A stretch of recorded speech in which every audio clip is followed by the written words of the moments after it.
Hello every one. ഇന്ന് നമുക്ക് താമര വിത്ത് എങ്ങനെയാണ് നടുന്നതെന്ന് നോക്കാം.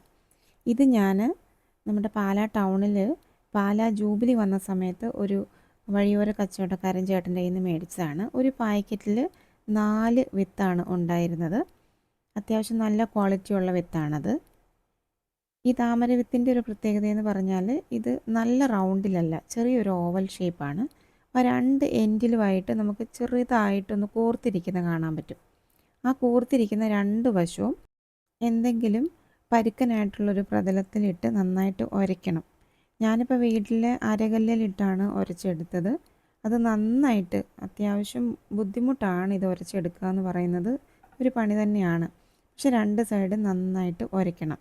ഉരച്ചൊരച്ച് ഇതിൻ്റെ കളറൊന്ന് ചെറുതായിട്ട് ചേഞ്ച് ആവും. നമ്മൾ ആ ഉരയ്ക്കുന്ന 2 എൻഡിലെ കളറ് ചേഞ്ചായി വരും. അതാണ് ഇതിൻ്റെ ഒരു പരുവം എന്ന് പറയുന്നത്.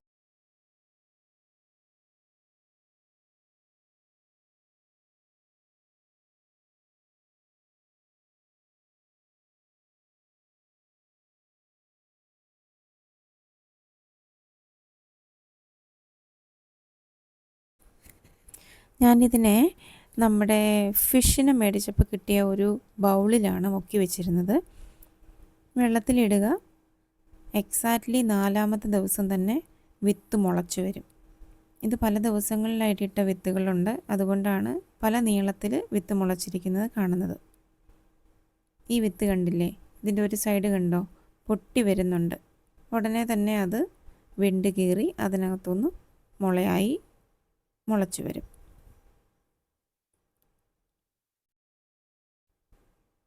ഇങ്ങനെ വെള്ളത്തിലിട്ട് വെച്ചാൽ ഡെയിലി നമ്മൾ വെള്ളം മാറ്റി കൊടുക്കണേ, അല്ലെങ്കിൽ ആ വെള്ളം പെട്ടെന്ന് ക്ലൗഡി ആകും.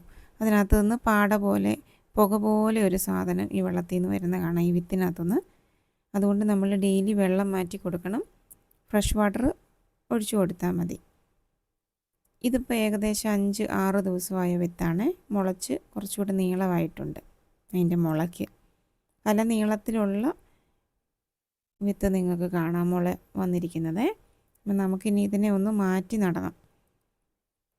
ഞാൻ ഡയറക്റ്റ് വലിയ ബേസിനകത്തേക്ക് ആസ് യൂഷ്വൽ നടുന്നതുപോലെ നടുന്നില്ല. ഞാനൊരു ചെറിയ ചട്ടിക്കകത്തേക്കാണ് ഈ മുളകളെ മാറ്റാൻ പോകുന്നത്. കാരണം ഇനി ഇതിൽ നിന്ന് വേര് കൂടി വരണം. അത്യാവശ്യം നല്ല ഹെൽത്തി വേര് കൂടി വന്നു കഴിഞ്ഞാൽ നമുക്ക് പിന്നെ വലിയ ബേസിനകത്തേക്ക് മാറ്റാൻ പറ്റും. എത്രയും വലിയ ബേസിനകത്ത് നടാവോ അത്രയും വലിയ പൂക്കളുണ്ടായി വരും. നല്ല ഹെൽത്തി ആയിട്ടുള്ള വിത്തുകൾ തന്നെ നമുക്ക് കിട്ടിയത്. അതുകൊണ്ടാണ് ഇത്ര ഫാസ്റ്റ് ഗ്രോയിങ് ആയിട്ട് കാണാൻ പറ്റുന്നത്. കാണുമ്പോൾ തന്നെ നിങ്ങൾക്ക് മനസ്സിലാവും. കണ്ടില്ലേ, വിത്തിൽ നിന്ന് നല്ല എനർജറ്റിക് ആയിട്ടാണ് അത് ഗ്രോ ചെയ്ത് മുകളിലേക്ക് വന്നേക്കുന്നത്.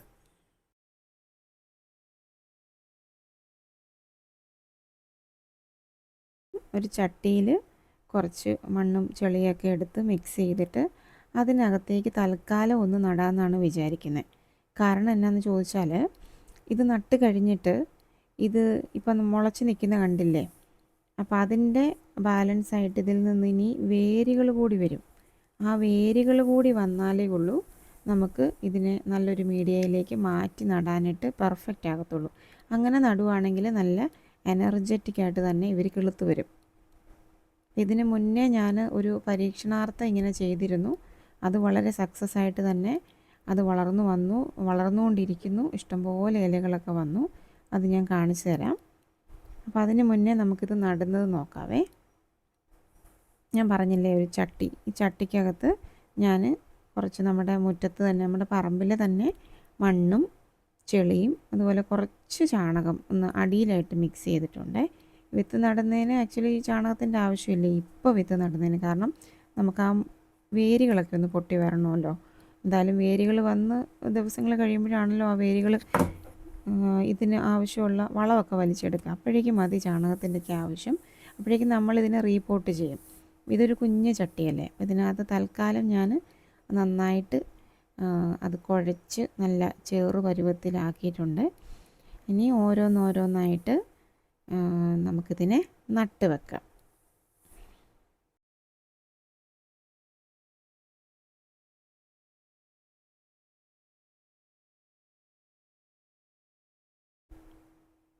കണ്ടില്ലേ, അത്യാവശ്യം നല്ല നീളമായിട്ടുണ്ട്. നമുക്ക് ഓരോന്നോരോന്നിനെ എടുത്ത് നട്ട് വെക്കാവേ. വിരൽ കൊണ്ട് ചെറുതായിട്ടൊന്ന് ഞെക്കി കൊടുത്താൽ മതി, കാരണം അത് വെള്ളം ഇങ്ങനെ മുകളിൽ കിടക്കുമല്ലേ. ചെറുതായിട്ടൊന്ന് ആ ചേറിലേക്കൊന്ന് ചെറുതായിട്ട് പ്രസ് ചെയ്ത് വെച്ച് കൊടുക്കാം.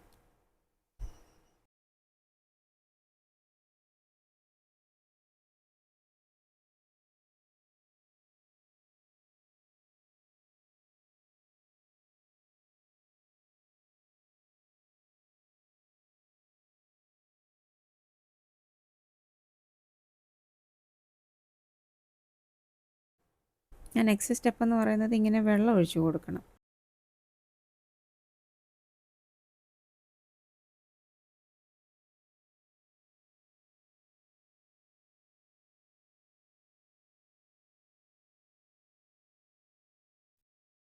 അങ്ങനെ നമ്മൾ ഇലയൊക്കെ വെച്ച് വെള്ളം ഒഴിച്ചു. ആ ചേറ് കലങ്ങാതെ വിത്ത് പൊങ്ങി പോരാതെ തന്നെ വെള്ളം ഒഴിച്ച് ചട്ടിക്കകത്ത് നിറച്ചിട്ടുണ്ട്. ഇനി ഞാനിത് വെക്കാൻ പോകുന്നത്, ഞാൻ ഓൾറെഡി ബേസിനകത്ത് കുറച്ച് ട്യൂബേഴ്സ് നട്ടിട്ടുണ്ട്. അതുപോലെ വിത്ത് ഇതിന് മുന്നേ ഉള്ള ഒരു പരീക്ഷണാർത്ഥം നട്ട വിത്ത് മുളച്ച് വന്നത് ഈ കാണുന്നതാണ്. കണ്ടില്ലേ, നല്ല വട്ടത്തിലുള്ള കുറേ ഇലകൾ. ഇത് വിത്ത് നട്ടതാണ്. ഇതിനകത്ത് 4 ചുവടാണ് ഈ കാണുന്നത്. 4 വിത്താണ് ഞാൻ പരീക്ഷിക്കാൻ നട്ടത്. അത് ഇതേ പ്രോസസ്സിൽ തന്നെ നട്ടത്. വേര് വന്നതിന് ശേഷം എടുത്ത് നട്ടതാണ്. ആ 4 ചെടികളും നന്നായിട്ട് തന്നെ കിളിർത്ത് വരുന്നുണ്ട്. പക്ഷേ ഒരു ഡ്രോബാക്കായിട്ട് എനിക്ക് തോന്നിയിട്ടുള്ളത്, വിത്ത് നടുമ്പോൾ വളരെ സ്ലോയിലായിരിക്കും ഇതിൻ്റെ ഒരു പ്രോസസ്സ് നടക്കുക. കണ്ടില്ലേ, ഈ കാണുന്ന ബേസിനകത്തെല്ലാം ഞാൻ താമര നട്ടേക്കുന്നതാണ്. ഈ ഒരു ബേസിനകത്ത് മാത്രമേ ഞാൻ വിത്ത് നട്ടിട്ടുള്ളൂ. ബാക്കിയെല്ലാം ട്യൂബറാണ് നട്ടേക്കുന്നത്. ഇതിപ്പോൾ അടുത്ത വീഡിയോയിൽ നിങ്ങളെ ഞാൻ താമരയുടെ ട്യൂബർ എങ്ങനെയാണ് നടുന്നത് എന്നുള്ളത് കാണിച്ചു തരാം കേട്ടോ. അപ്പം അതുവരെ എല്ലാവർക്കും bye bye. Thank you for watching. Subscribe ചെയ്തില്ലാത്തവർ ചെയ്യണം കേട്ടോ. Thank you for your support. Bye bye. Have a nice day.